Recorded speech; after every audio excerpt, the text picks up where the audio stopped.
Hey everyone, welcome back to the channel. My name is John and this is your Modern Tech Breakdown. Today I'm covering a fun but cautionary story from Mastercard. Let's get into it. All right, let's geek out just a little bit. If you're not an IT professional, you may not know what DNS is. DNS is the Internet System or Protocol that enables internet-connected devices to turn domain names into IP addresses.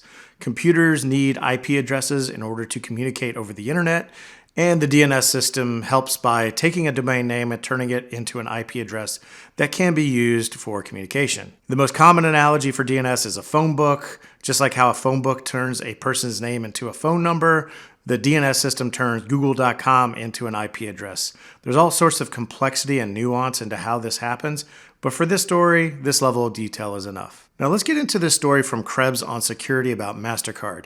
Now, if you've ever registered a domain name before, you'll know that you have to provide some name servers for the domain. Often those are provided as a service by the company you register the domain with, for example, GoDaddy or Squarespace. To make it simple, you're basically telling the DNS system, these are the servers that you can get in contact with to find the IP addresses you may need to find my domain. Now, obviously, it's really important to get this information correct, and here is the key point of the story. Mastercard from June 2020 to January 2025 had misconfigured one of its DNS name server entries in its domain registration. Mastercard was supposed to be using akam.net, but was actually using akam.ne, leaving the T off the end of the domain. And here's where Mastercard got lucky. It just so happens that one of the good guys, a professional security researcher named Philippe Caturegli, discovered this erroneous entry. And actually the .ne top-level domain is valid and is managed by the African nation of Niger.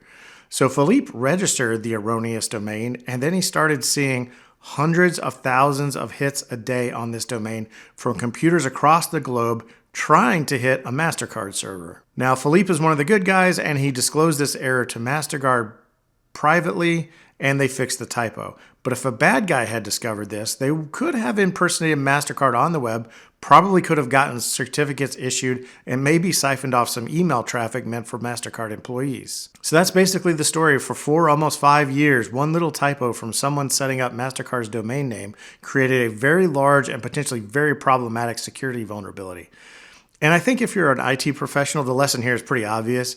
If you're in charge of any domain registrations, make sure your name servers are typed correctly. You also probably want to be pretty careful about who you give access to make changes to those registrations. This is pretty standard practice, and this advice is nothing out of the ordinary, but it's interesting that an organization as large as Mastercard could mess this up, so don't take it for granted. And that's all I got on this story for today. Thanks for watching. Please like, comment, subscribe, and I will catch you next time.